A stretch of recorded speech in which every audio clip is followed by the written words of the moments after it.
Good morning, this is Taylor Elwood, and today I wanted to do a video about a topic that came up last week in one of my magical experiments groups, where I was asking people what they needed to work on or what was their area of challenge. And one person made the interesting comment that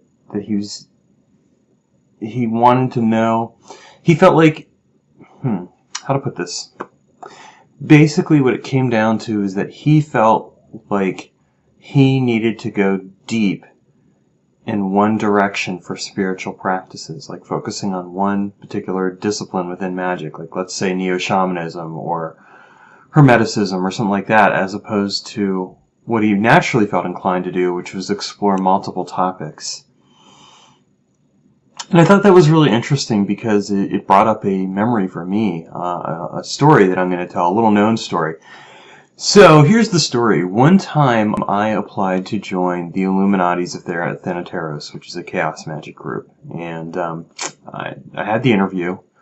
And during the interview, one of the people said, she said to me basically, well, Taylor, you know, you've done some interesting work, but what I want to know is why haven't you focused on one thing?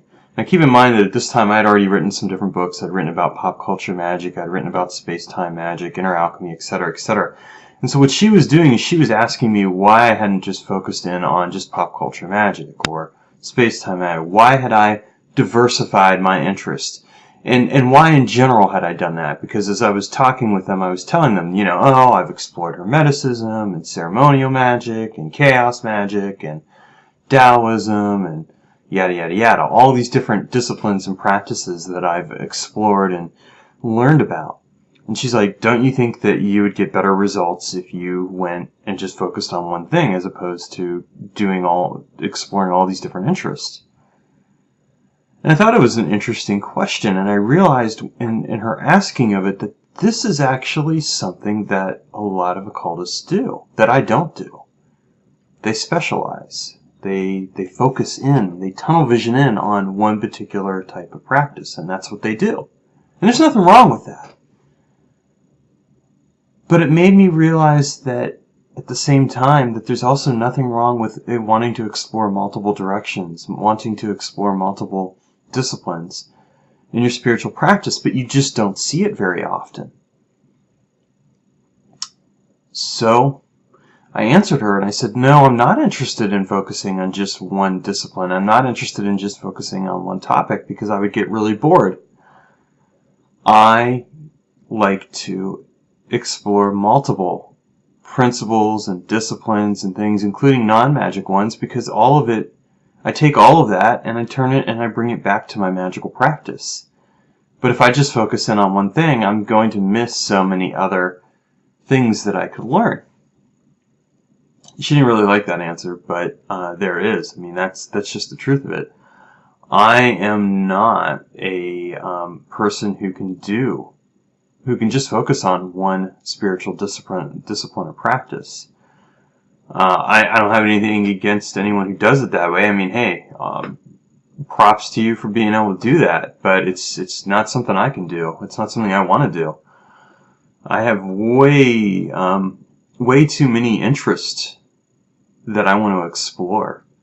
Now, what I can do is I can go deep for a while on a particular topic. Like when I'm writing a book, that's the only thing I'll focus on for a while. Like right now I'm writing The Alchemy of Life, so I'm focused on working with my body and I'm working with the neurotransmitters and bacteria because that's my area of interest. But I couldn't do all those other things otherwise.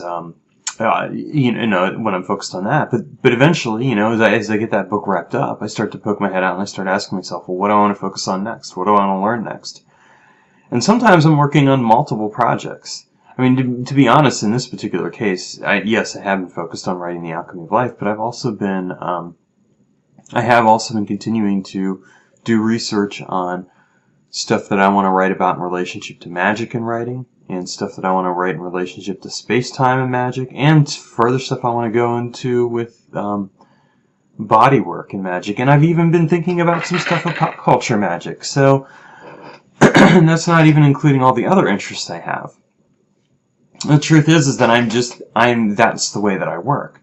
And that's how I'm able to do the work that I do, because I am focused on multiple directions, and I am always looking at different things. I'm not just focusing in on one thing, to the exclusion of all others. Can I do it for short bursts of time? Sure.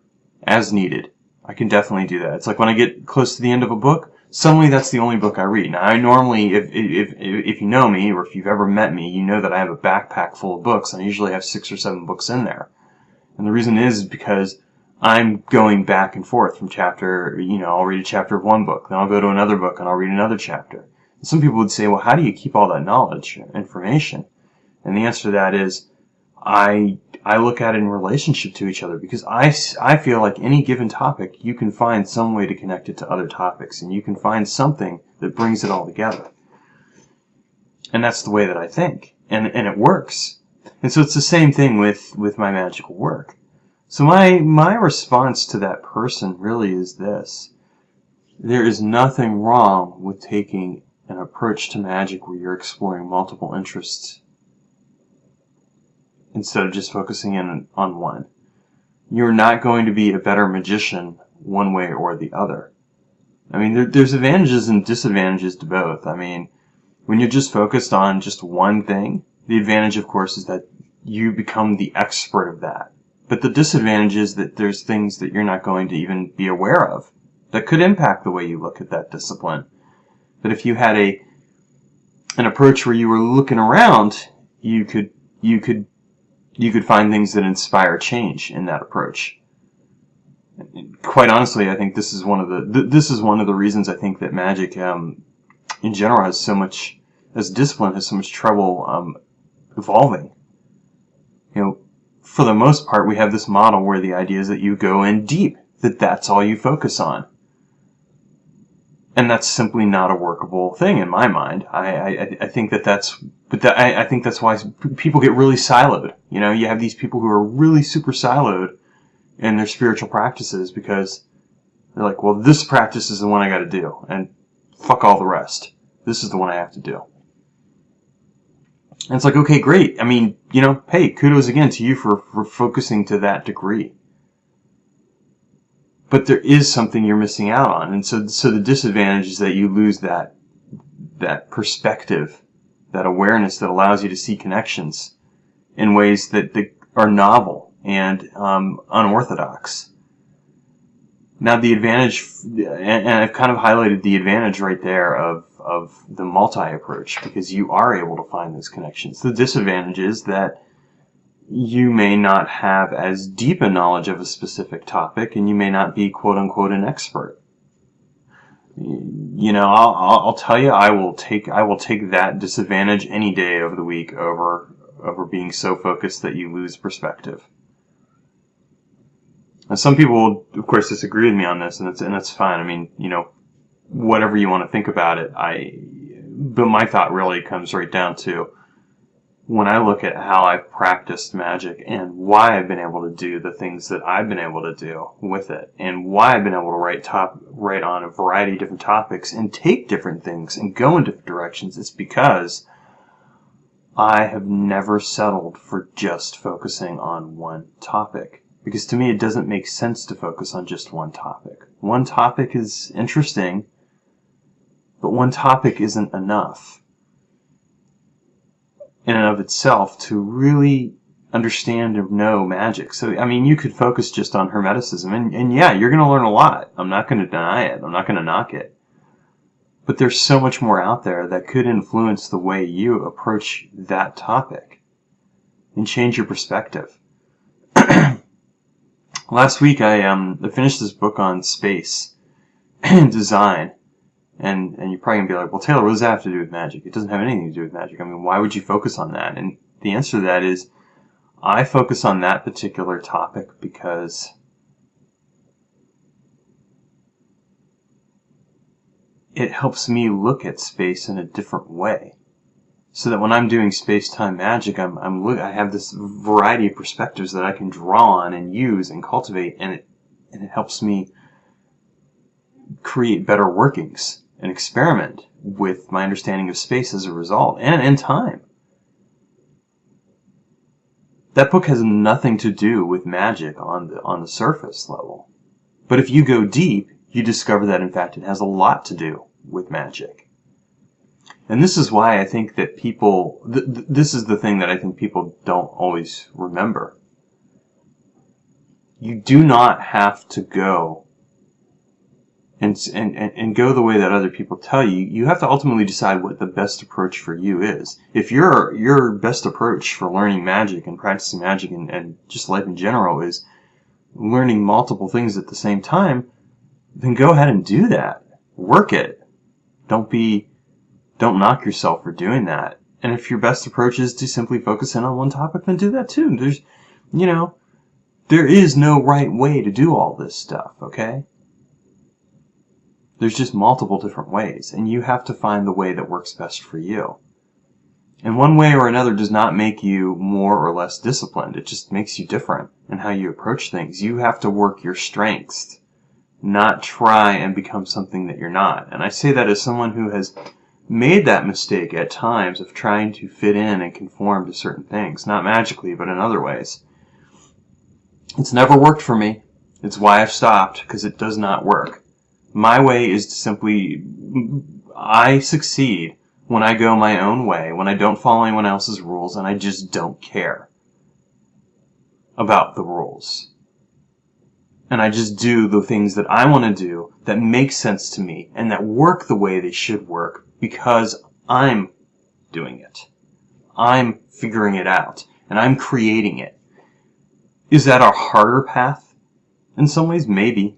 But I break the mold. I'm not meant to fit in. And the same thing may apply to you. So don't try to fit into this expectation that you have to practice magic one way or another, that you have to learn magic one way or another, that you have to do anything else in your life one way or another. What works best for you? You decide that. Because if you don't decide it, and you let other people decide it, you're going to be miserable. And what's the point of being miserable learning something you love? It'll actually stop you from wanting to learn it. Alright, so that's my video for this week. I just thought I would share that with you. It's something that's been on my mind since the person shared it. And oh yeah, and I should finish my story. I actually did end up getting accepted into the Illuminati's of Thanateros, but I ended up deciding not to do it. And why? The fact of the matter is, it goes right back to what I said. I don't fit in. I don't. It does not work for me to try and join something. I am better at creating things, which is why I've created my own community, etc. I've never really created a magic organization. I probably never will. I don't care about it enough. Or if I did, I'd have to have someone with me who could handle the organizational aspects of it and would care about that part of it. But I decided it wasn't worth it to me. Not that the IoT is a bad organization or anything else. Obviously, they're doing some amazing stuff, etc. Props to them. But I realized that I did not fit. And part of it was that I also realized that I was moving away from the label of being a chaos magician. I mean, I don't see myself as a chaos magician. Other people may, but I am not a chaos magician. I am Taylor Elwood, a magical experimenter. That's who I am, that's what I am, and that's all that really matters. Okay, so thank you for watching this. Take care and have a great day.